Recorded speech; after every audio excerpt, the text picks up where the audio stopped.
హన్మకొండ జిల్లా పరకాల నియోజకవర్గంలో ఆచార్య కొండా లక్ష్మణ్ బాపూజీ జయంతి వేడుకలు ఘనంగా నిర్వహించారు.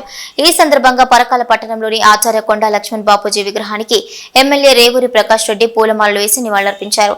అనంతరం ఎమ్మెల్యే మాట్లాడారు. ఈ కార్యక్రమంలో పోపా సంఘం ప్రతినిధులు, ప్రజాప్రతినిధులు, అధికారులు, కార్యకర్తలు పలువురు పాల్గొన్నారు.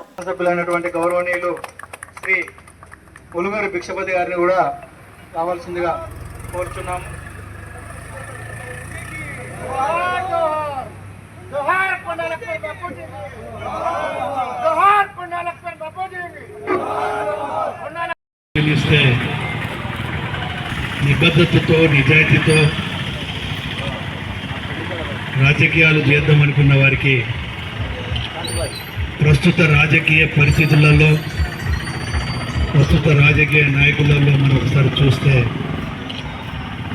ఏదైనా ఒక రకంగా మనం సిగ్గుతో తల ఉంచుకోవాల్సిన పరిస్థితులు ప్రస్తుత రాజకీయ పరిస్థితుల్లో ఉన్నాయని చెప్పి మనకు తెలియక తప్పదు.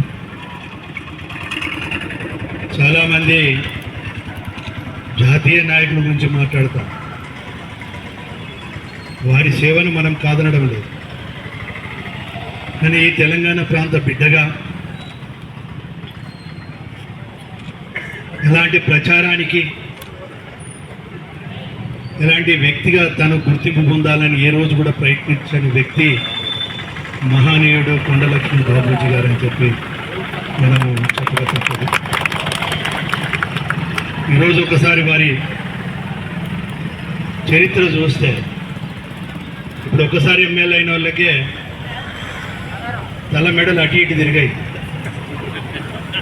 కానీ మనం చూస్తే 1952 తొలిసారిగా, అంటే మన స్వతంత్రం వచ్చిన తర్వాత ప్రజాస్వామ్య వ్యవస్థలో మన రాజ్యాంగం ఏర్పాటైన తర్వాత మొదటి ఎన్నికలలో 1952లో ఉన్న ఒక శాసనసభ్యుడు ఆయన కూడా నిజంగా నాకు కూడా ఆయనకు చెప్పే కరెక్ట్.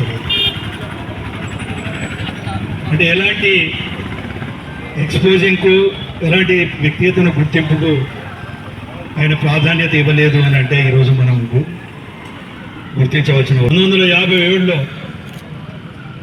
ఇప్పుడున్న భువనగిరి, అప్పుడు భోగిగిరి, అక్కడి నుండి 57లో మరి నియోజకవర్గ ఎమ్మెల్యేగా గెలవడం, 60 వరకు డిప్యూటీ స్పీకర్ గారు చేశారు.